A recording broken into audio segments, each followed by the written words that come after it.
What's up everyone, Eli here, back for another video. I noticed that I've done like 5 collection update videos in the last, my last 5 videos, which kind of tells me that A, I've been buying too much stuff, and B, I'm kind of getting away from the collection videos that I had been doing. So we're going to get back to that, and this isn't going to be a CD video, this is going to be an all vinyl video, so I just picked 10 records. Unlike my CDs, my vinyl, I don't have categorized, alphabetically. I have them by genre, more or less. It's kind of sloppy, but anyways. So yeah, these aren't in alphabetical order. This isn't the most exciting stack. I mean, there are some gems here for sure, but there's also some stuff here that like I've had forever and not really my cup of tea anymore. Anyways, so we'll start it off with something that very much is my cup of tea. We got Metal Massacre 5. I need to get the rest of the Metal Massacre fucking albums. I only have like 2 of them, and only 1 on vinyl and 1 on CD. I don't know how well you can see that. I'll just list the bands off here for you. There's a pretty fucking good chance you already know who these are, but fuck, I'll go for it anyway. By the way, we're listening to the new Drook album. I don't remember the English translation for the title, but it's the newest Drook, and this is probably my 2nd or 3rd listen. Just still trying to absorb it and see what I think about it. I think it's pretty good. None of their albums, in the last however long have held a candle to like their first couple for me. But it's still a decent album. I'm enjoying it for what it is. So anyways, if you're not familiar with this, what we have is we got Omen, Voivod, which is funny, they spelled it 2 words. Yeah. I mean, I was like fucking 2 when this came out, so I don't I didn't know that was ever a thing. We got Attacker, love Attacker, Future Tense, Overkill, and yes, that is the the East Coast Overkill, not the Overkill that was on one of the other compilations. Fate's Warning, one of my all-time favorite bands. Metal Church, fuck yeah. Lethal Sin, haven't heard them. Final Warning, Hellhammer, we all know them. Mace, and Jesters of Destiny. There are a few on there that I'll admit to this day I haven't really heard, except for on this record. And some of the bands on the Metal Massacre records never made it to even putting out a full length. There's a few of them actually, which is kind of cool. It's definitely an obscure thing. It's kind of like it kind of reminds me of like the early '80s New World of British heavy metal records that were coming out. Tons of singles, and tons of those bands never went anywhere or passed a single or 2, so like barely a handful of songs entirely. But anyways, we're moving on from that. Yeah, I need to get the others, but I don't know why I've waited this long. This right here I think is the first, if I remember correctly, this is the first record I've ever gotten. It was given to me because as a child I was a very, very big fan of this band. However, even then I never really got into this fucking album. And that's not ever going to change, but here we go. Motley Crue, Girls, Girls, Girls, y'all know this one. Yeah, I have nothing to say about that. I used to be a huge Crue fan. To this day I fucking love Shout at the Devil. That will probably go down as one of my all-time favorite records. I don't know if it'd make like a top 10, but like a top 50 it would definitely make.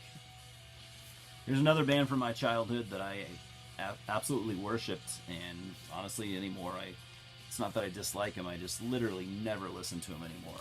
That would be AC/DC, If You Want Blood.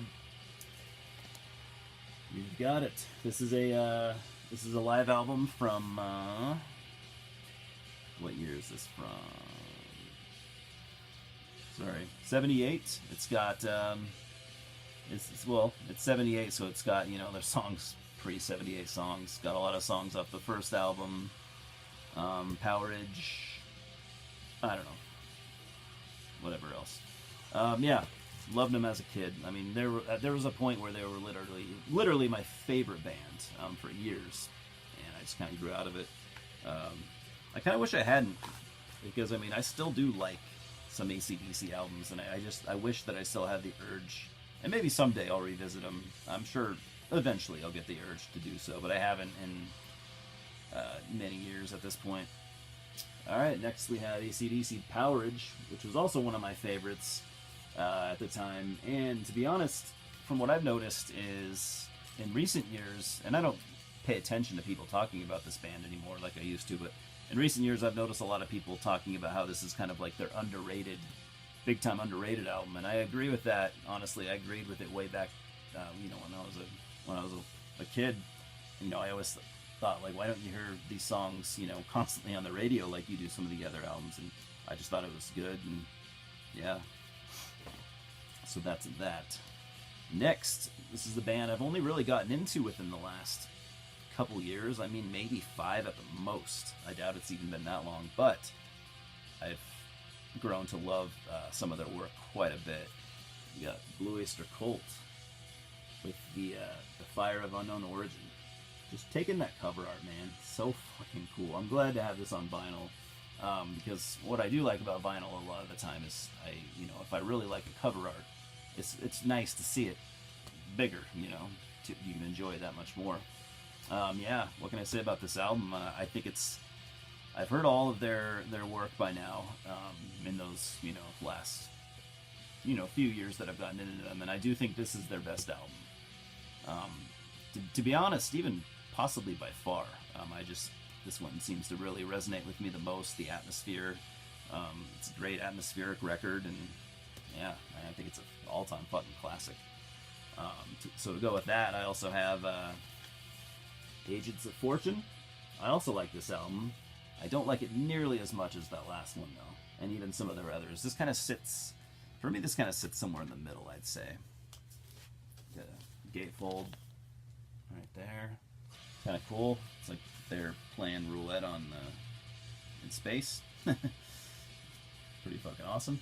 Anyways, yeah, not one of my favorite albums, but I have seen a lot of love for this in circles of people that really listen to this kind of stuff. And but yeah, really glad I got into this band.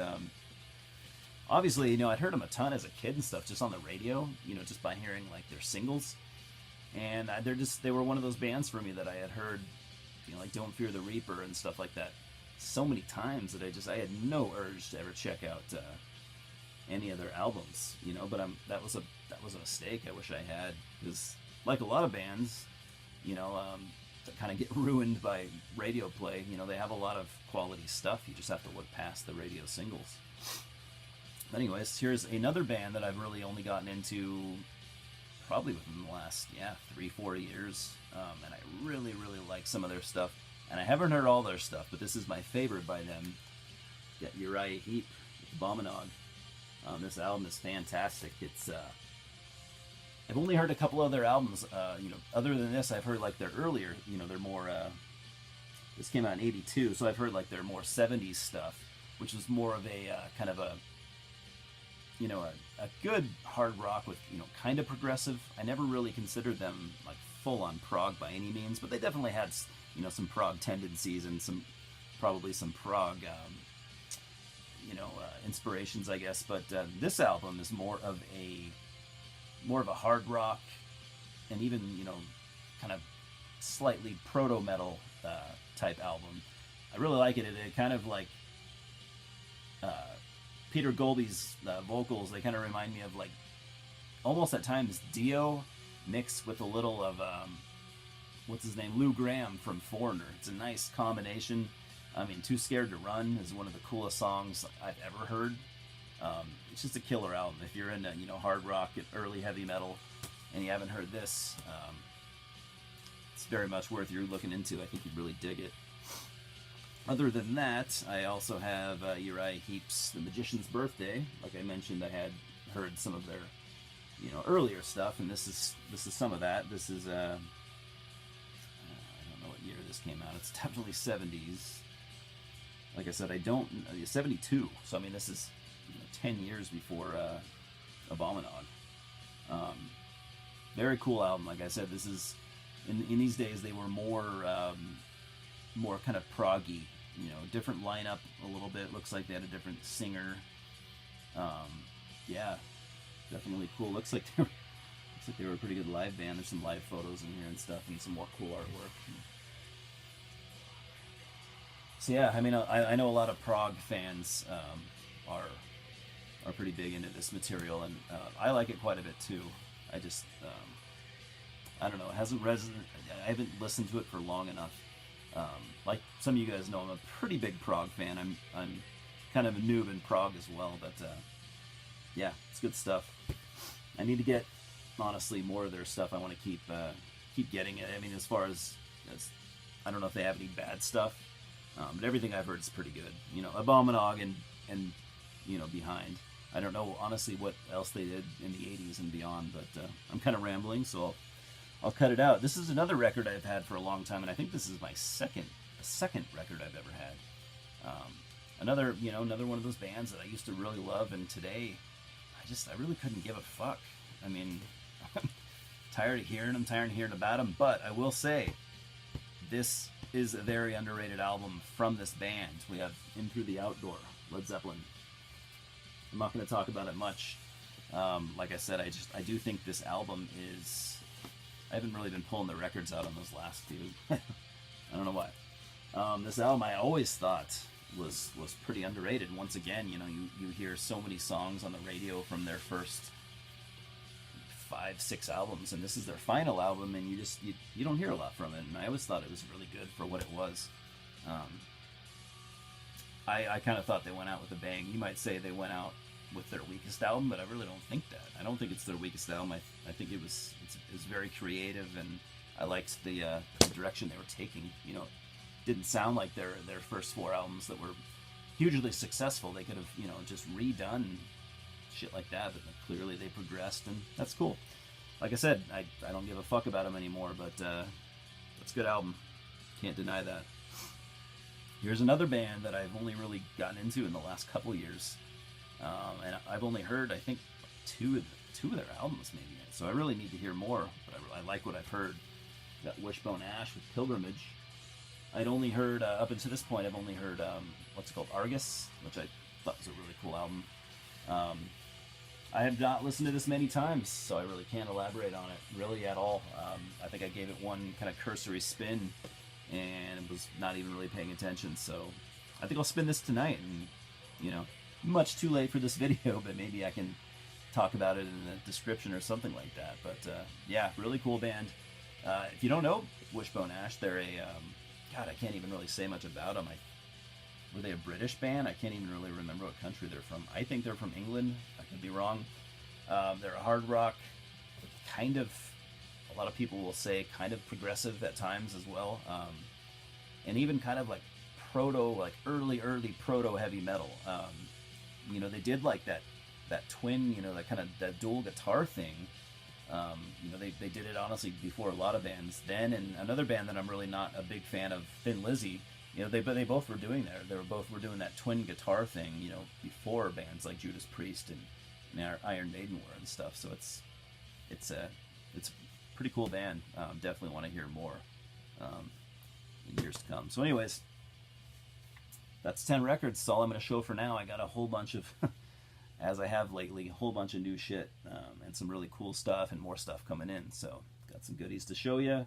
I've been trying to do 2 videos a week, but I've been failing. I don't think I've ever done 2 videos in a week, but I wanted to start doing 2 so I can not have such large gaps in between, you know, like collection videos and stuff like that. But anyways, no one gives a shit about that. I'm just kind of rambling. It's Friday. I got to work this weekend, but if you guys don't, have a good weekend. We'll talk soon. Cheers.